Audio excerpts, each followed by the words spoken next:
ஓம் சக்தி. ஓம் ஆதிபரா சக்தியின் அன்பு குழந்தையே, இந்த வாழ்க்கையில் எதை வேணுமானாலும் விலை கொடுத்து வாங்கிவிடலாம். ஆனால் உண்மையான அன்பையும் உடல் ஆரோக்கியத்தையும் விலை கொடுத்து வாங்க முடியாது. அதிலும் அன்புதான் முதன்மையானது. எத்தனை செல்வங்கள் இருந்தாலும் வாழ்க்கை என்பது அன்பான குடும்பத்துடன் மகிழ்ச்சியாக வாழும்போதுதான் நிறைவு பெறும்.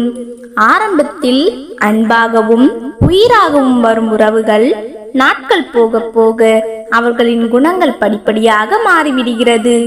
எனவே குழந்தையே, யாருக்காகவும் உன்னை மாற்றிக்கொள்ளாதே. நீ இப்படித்தான் என்று உன் குணம் அறிந்து கொண்டு உன்னை ஏற்றுக்கொள்ளும் உறவுகளை தவிர்த்து விடாதே. உன் வாழ்க்கையில் நீ எல்லோரையும் சந்தித்துதானே ஆக வேண்டும். நல்லவர்களும் கெட்டவர்களும் கலந்ததுதான் இந்த உலகம். இதில் அனைத்தையும் எதிர்கொள்ள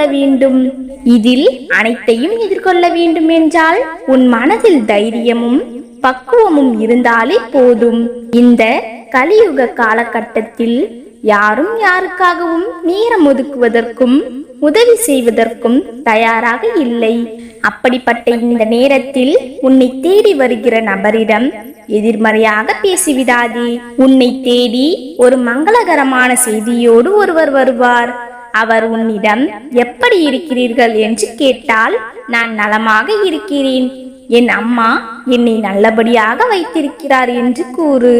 நீ கூறும் அந்த ஒற்றை வார்த்தையில்தான் உன் வாழ்க்கையே மாறப்போகிறது. நீ அந்த நல்ல வார்த்தையை கூறும் பொழுது தாதஸ்து என்று கூற நான் இங்கு காத்து கொண்டிருக்கிறேன். அதாவது நீ அப்படி சொல்லும் பொழுது அப்படியே ஆகட்டும் என்று ஆசீர்வாதம் முழுவதையும் உன்னுள் இறக்குவேன். அதற்காக உன்னையே பார்த்து கொண்டிருக்கிறேன். இதன் மூலம் உன் வாழ்க்கை முழுவதுமாக மாறப்போகிறது. நீ எப்படிப்பட்ட சூழ்நிலையில் இருந்தாலும் உன்னை எதிர்நோக்கி வருவோரிடம் நேர்மறையான வார்த்தைகளை மட்டும் சொல். நானே கஷ்டப்படுகிறேன், என்னிடம் எதுவும் இல்லை என்று அவசொற்களை பேசாதே. உனக்கு ஏதாவது ஒரு விஷயத்தில் முடிவெடுக்க குழப்பமாக இருந்தால் என்னிடம் பாரத்தை போட்டுவிட்டு நீயே என்னிடம் நேரடியாக கேள். உனக்கான தீர்வையும் குழப்பத்திற்கான பதிலையும் நிச்சயமாக தருகிறேன். நீ உன்னுள் இருக்கும் பல கவலைகளை என்னிடம் வாய் திறந்து சொல்லவில்லை என்றாலும் எனக்கு எப்படி தெரியாமல் இருக்கும்? நீ மனதிற்குள் நினைப்பதை என்னால் கண்டுபிடிக்க முடியும். உன் வாழ்க்கையில் ஏற்பட்ட தடைகளை நான் அகற்றிவிட்டேன். ஆனால் இது இப்பொழுது உனக்கு புரியாது. அது ஒரு நாள் நல்ல வேளை என் அன்னை என்னை காப்பாற்றி விட்டார் என்று மனதார உணர்வாய். பரங்களில் நீயே சொல்லியிருக்கிறாய். நீ எதை நினைத்தும் கலக்கம் கொள்ளாதே.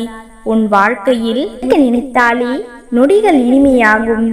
என் குழந்தையே, நீ உன்னை உணர உண்மைகள் உன்னை உறவு கொள்ளும்.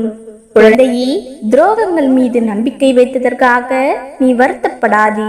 நீ வைத்த நம்பிக்கைதான் துரோகிகளை உனக்கு அடையாளம் காட்டியிருக்கிறது. எப்பொழுதும் உன் கடந்த காலம் எதிர்காலத்தை தீர்மானிக்காது. அதனால் கடந்த காலத்தை நினைத்து வருத்தப்படாதே. நேற்று கஷ்டப்பட்டு விட்டாய் என்பதற்காக இன்று நீ உட்கார்ந்து அழுது கொண்டிருந்தால் நாளை எப்படி நீ மகிழ்ச்சியாக வாழ்வாய்? விமர்சனங்களை கடந்துவிடு, பாதை தெளிவுறும். அம்மா சொல்வதை ஒரு கணம் கீழ். எந்த ஒரு சூழ்நிலையையும் நீ நினைத்தால் மகிழ்ச்சியாகவும் இருக்க முடியும், கவலையாகவும் இருக்க முடியும். எப்படி இருக்க போகிறாய் என்பதை நீதான் முடிவு செய்ய வேண்டும். உன் மனம் நிம்மதி அடைய ஒரு வழி சொல்கிறேன் கேள். உன் மனதில் உள்ளதை அப்படியே என்னிடம் வந்து உட்கார்ந்து கேள். எப்பொழுதும் முகத்தில் புன்னகையுடன் இரு. என் நாமத்தை உச்சரி.